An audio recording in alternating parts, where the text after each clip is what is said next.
Okay, so our next talk is by Khan Caires Santos. A strong nominal semantics for fixed point constraint. Thank you. Well, hello everyone. Good morning. Well, I just want to start saying that, well, this is my first time out of my country, and I'm really flabbergasted with everything. So I'm still adapting to everything. So I hope you understand that. Well, anyway, so today I'm going to talk about a work I'm doing with Daniele and Maribel, and it's about nominal semantics of fixed point constraints. Okay, so let's start with the simple question, right? And to answer this question, we need to first define the syntax in which fixed point constraints are defined. So this is the syntax we work with. We have these things called atoms. They are in the object level, and we can abstract them, but we cannot instantiate them. We also make use of these things called suspensions, and which are built with these variables in the method level, and because of that, we need to attach these atom permutations to it. Okay, and the difference between variables and atoms is because it's variables we can instantiate, but we cannot abstract them. Term formers is standard, and we also use this abstraction of atom in the term. This is basically to represent binding operations like on the calculus and universal and existential operators, binding operators. So fixed point constraint is basically an expression like that, and it basically means that when we apply a permutation to a term, you can obtain the term itself. Just to give you a historical background, these fixed point constraints emerged from equivalence with freshness constraints, which are expressions like that, which is a generalization of the relation that says that A is not a free name in the thirds. So this is the equivalence. It's due to Gabay and Andrew Pitts, right? And so let's call it the Pitts' equivalence, okay, for the sake of conversation. Here we use this new quantifier, which basically is quantifying over new names. So we say that A is fresh for X, if and only if for every new name C, the swapping fixes X. Swapping is a particular case of a finite permutation. It swaps these two names and fixes all the other ones. Okay, next question is why work? Fixed point constraints. So short answer is they are helpful they're a good approach to work with to represent solutions of nominal unification problems. So the long answer is going back to the first approach of nominal unification, which was defined using freshness constraints. We have a problem that is, although the pure nominal unification is unitary, when we try to involve equational theories like commutative, we lost this property. So for example, for this simple problem here, we have this pair as a solution using freshness, but all these other substitutions here are also solutions to this problem, but they are not instances of this pair. So we are kind of losing some solutions. That's where fixed points came into play. They help us to express a solution for this kind of problems and recover all those lost solutions. Okay, so here's just a set of derivation rules for fixed points.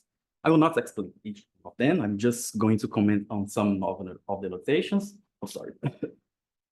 Here is, I didn't mention that, but the set of all finite permutations with the usual composition forms a group, so we can operate with permutations like in a group. So this notation here, pi prime inverse, is just a conjugation. Okay.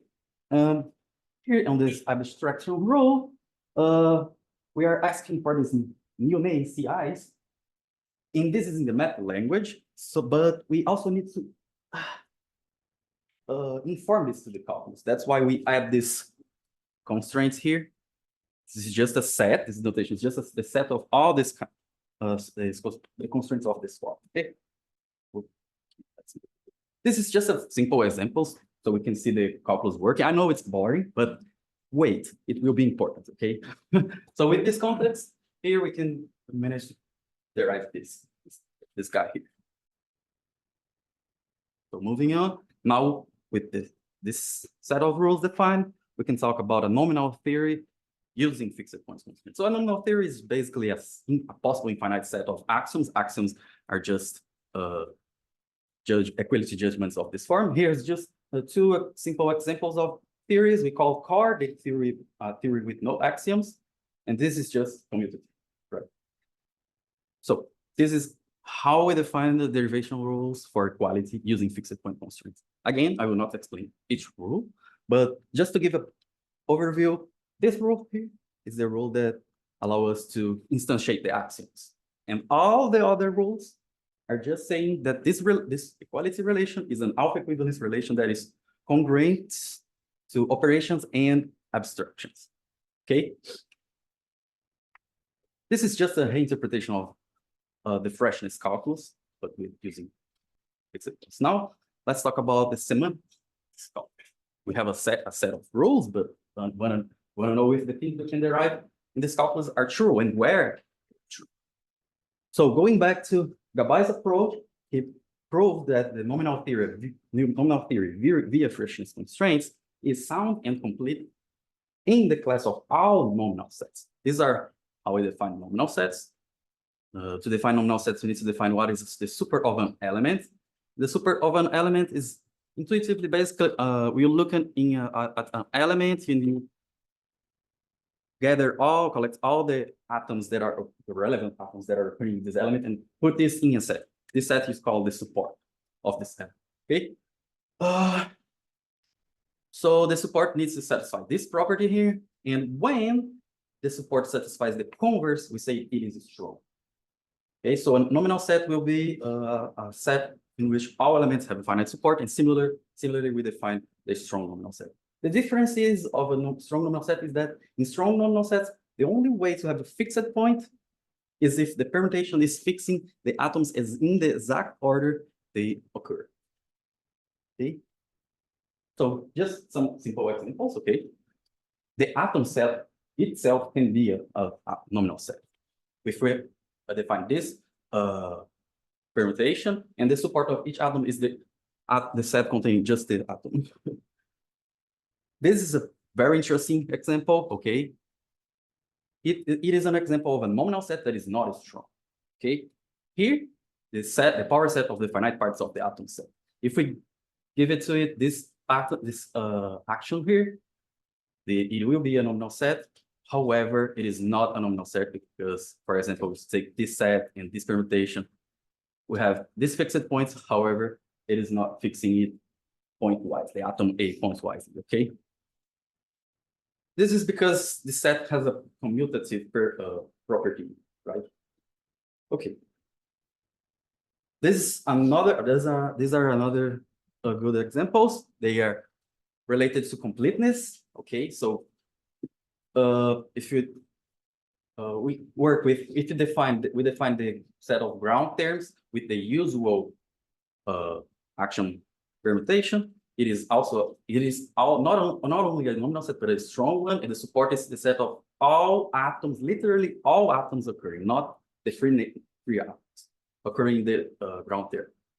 And from this nominal set, if we quotient it by this relation here, we can form a set of equivalence classes, and we can also show that this is a nominal set. We denote it by this notation, okay? And the support is the intersection of all the supports of the elements in the class. An important example here is when we consider the commutative theory, this set is not strong. The idea to show this is the same from the finite parts of the atom set. Okay, so this is like the usual boring part where I present a lot of definitions, and they are quite standard. So I'll be a little bit. I will try to be brief. Okay. Here, sorry. Well. Oh. Oh, I'm spoiling everything. No. Okay, so this is standard. We are equipping our nominal sets with the structure of an algebra. So we have functions to interpret atoms, abstractions, and operations. And this is how we interpret the nominal terms in these algebras, okay? So fixed evaluation, we can use our functions of the functions of given defined by the algebra to define this interpretation. Okay, it's quite standard. So moving on. Well, the notion of validity, because we want to talk about semantics first. So this is how we define validity. So a context is valid in an algebra if we have a semantical fixed point for each primitive constraint in the context. And we use this to define the validity of the fixed point judgment and quality judgment. And we say that an algebra is a model of a theory when it validates all the axioms for every valuation on the algebra. Okay, the real question is, now, it sounds true for the class of nominal sets, and this is all. So here I'm considering just the algebra. I'm not particularly restricting it to strong algebras, and this answer is no, unfortunately. And the main culprit is this rule. This rule is the problem. I'm about to show in the next slide a counterexample. It's very simple. And so a counterexample is if you consider this, the power set of finite parts of the atom as the domain of our algebra and fix some enumerations, define this valuation here. And now this is the derivation I presented. Okay.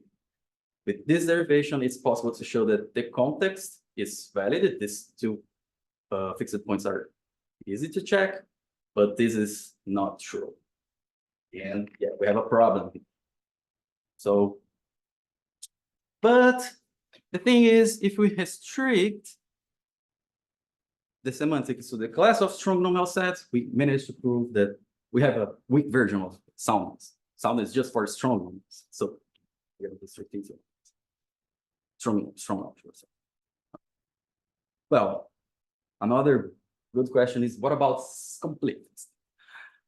Well, this is under investigation, so we don't have an answer right now, but we can discuss about it, okay? So, for example,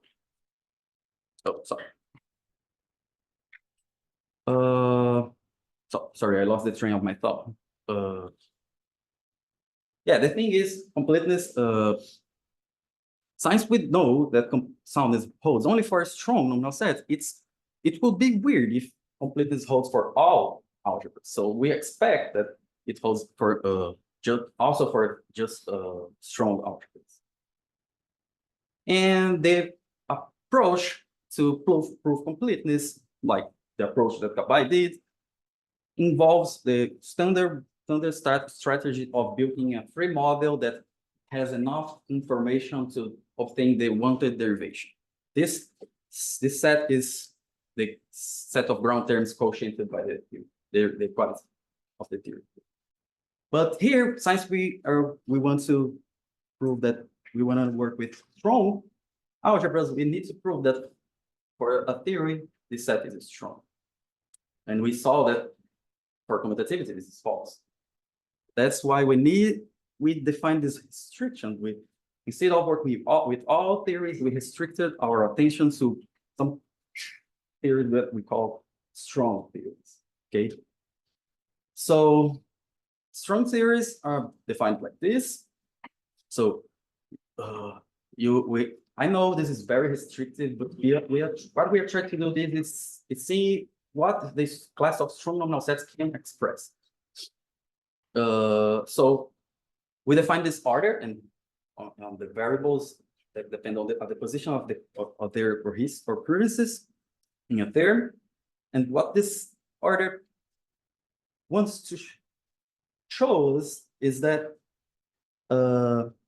we can never swap the variables between the terms, like mimicking what commutative does.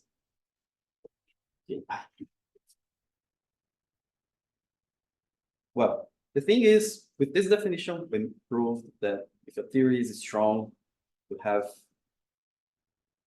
this strong nominal set. Okay, can you see? Okay, so here are some examples of non-strong and strong theories. So these are examples of strong theories, and these are some of the theories we can obtain. So we have associativity, homomorphism, idempotency, neutral element, and projections.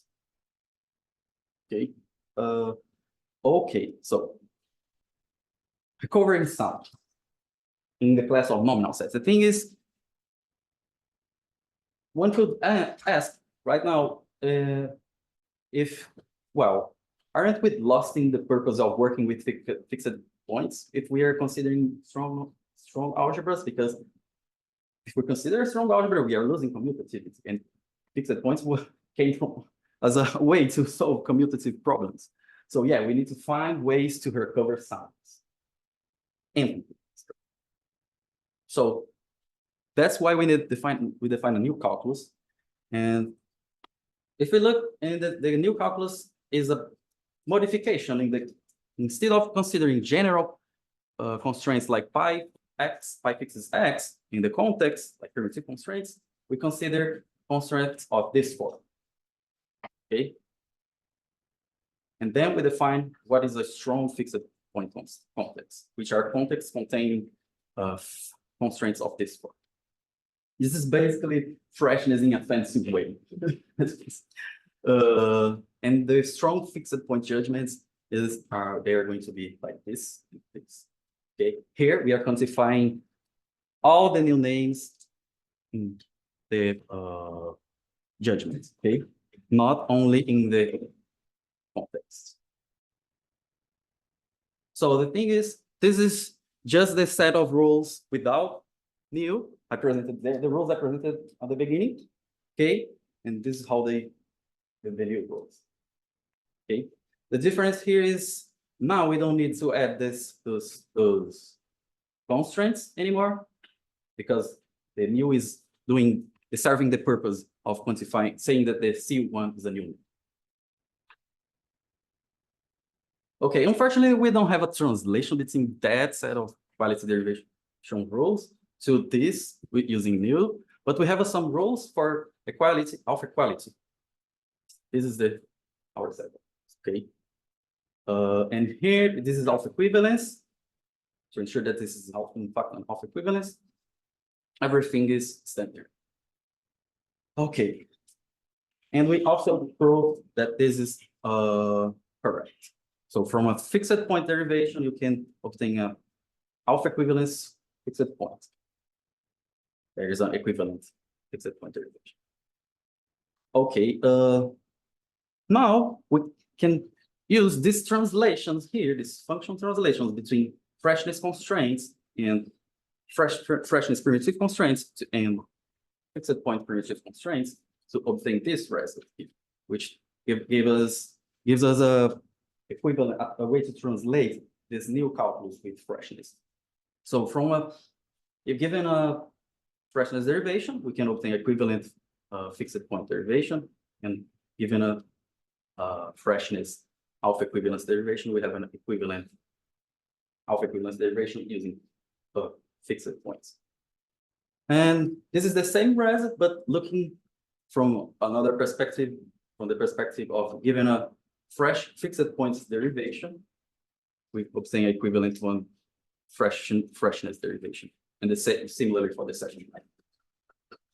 Well, these two theorems are interesting because they show that a fragment of our calculus is equivalent to the freshness calculus. Okay, but I say a fragment because we still have some constraints, the fixed point calculus that we can derive, but we cannot translate it to freshness judgment. However, it is still valid because we can show that this constraint is equivalent to this. Okay. So because of these translations, we can prove that the nominal sets are sound for this calculus. Here, just to conclude, this is another way we are trying another way to recover sounds. So our idea was going back to the calculus of that new, right? If we substitute the previous variable rule with this one. This guy here is the group generated for all permutations that fixes that. That was an idea.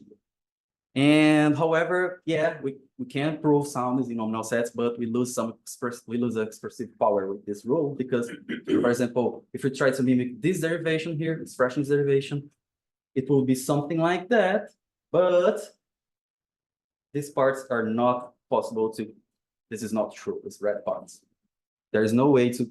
We don't know if D1 it's equal to the new name D prime. So we don't know. And here we don't have no means to conclude that this swapping is inside this group. So we're still trying to figure out a way to solve this. So, well, to conclude, this is a summary of what I presented here, right? So I presented a novel semantics for general fixed points, in which I showed that it is only sound for strong nominal sets. And to recover sound, we needed to change our context to include newly quantified fixed points. And we are still investigating completeness, but we proved the first step, which is to prove that this set is strong. For future work, well, continue investigating completeness. And the calculus I presented, the calculus with the new, it's just alpha equivalence. We want to extend it to include at least commutative at first. Okay, so yeah. And after that, we intend to apply these results to unification models. That's basically. I finished.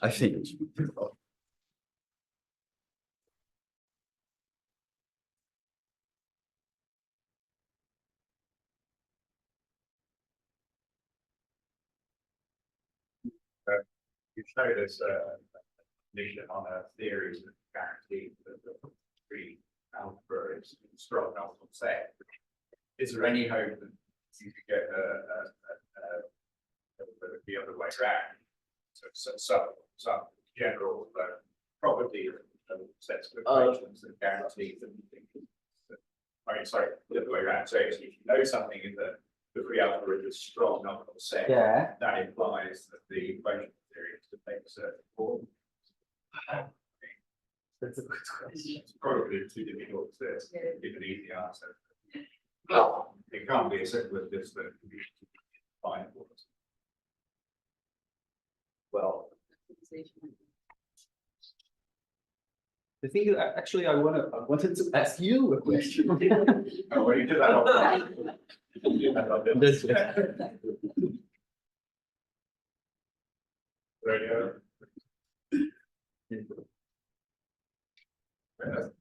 Is there any kind of possible application to logic theory? I don't know. Right now, we are just interested in improving the theoretical part. Yeah. We don't know.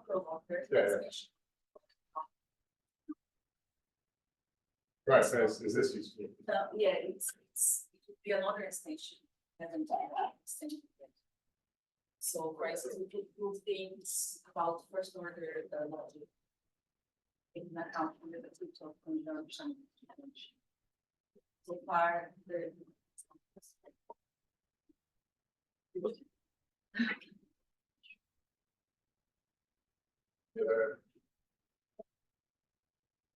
Back again.